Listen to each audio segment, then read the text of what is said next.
Endoplasmic reticulum यानी कि ER आपका सबसे इंपॉर्टेंट सेल ऑर्गेनेल है न्यूक्लियस के बाद। एंडोप्लाज्मिक रेटिकुलम आपके दो टाइप के होते हैं, एक होते हैं आरईआर जिनको हम बोलते हैं रफ आरईआर।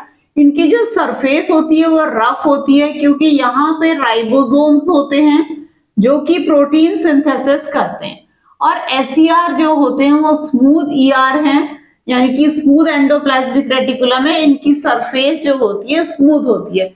इस तरह से न्यूक्लियस की मेम्ब्रेन से ये साइड में इधर से जाके प्लाज्मा मेम्ब्रेन तक आपके ये ईआर का एक नेटवर्क होता है। तो ये इंटरकनेक्टेड पाइप लाइक स्ट्रक्चर्स हैं। ये फंक्शंस क्या क्या हैं? नंबर 1 है प्रोटीन सिंथेसिस, नंबर 2 है लिपिड सिंथेसिस। प्रोटीन सिंथेसिस कौन करता है? आरईआर करता है क्योंकि उसके पास राइबोसोम्स हैं जो प्रोटीन्स बनाते हैं। लिपिड सिंथेसिस जो है वो एसईआर करता है यानी कि स्मूथ एंडोप्लाज्मिक रेटिकुलम करता है। अब ये प्रोटीन और लिपिड सिंथेसिस का क्या मतलब है? जब आपने डाइजेस्टिव सिस्टम पढ़ा तो आपने एसिमिलेशन पढ़ा।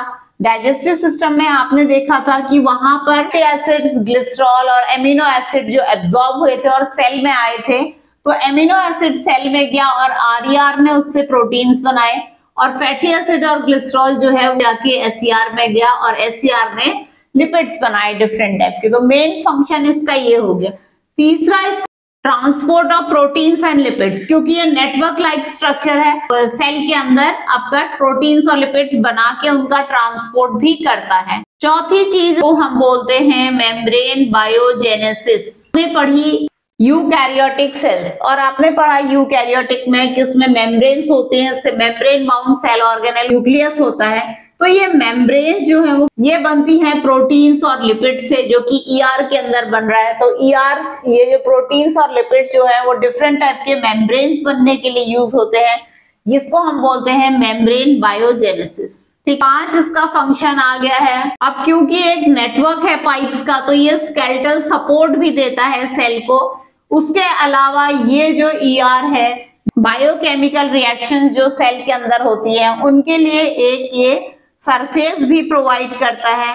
इसके अलावा वर्टिब्रेट्स के लिवर में जो भी बॉडी के अंदर टॉक्सिन्स एंटर करते हैं, कोई ड्रग्स वगैरह हैं, तो उनका डिटॉक्सिफिकेशन करता है एसईआर इन लिवर सेल्स। इसके अलावा जो बॉडी में डिफरेंट एंजाइम्स और हार्मोन्स होते हैं जो डिफरेंट एक्टिविटीज के लिए चाहिए होते हैं, वो आर प्रोटीन्स। तो प्रोटीन्स क्योंकि किसमें बन रहे हैं? ईआर के अंदर बन रहे हैं, आरईआर के अंदर। तो फिर ये क्या होता है? एंजाइम्स और hormones are proteins, so ER के अंदर ही बनते हैं। ठीक है।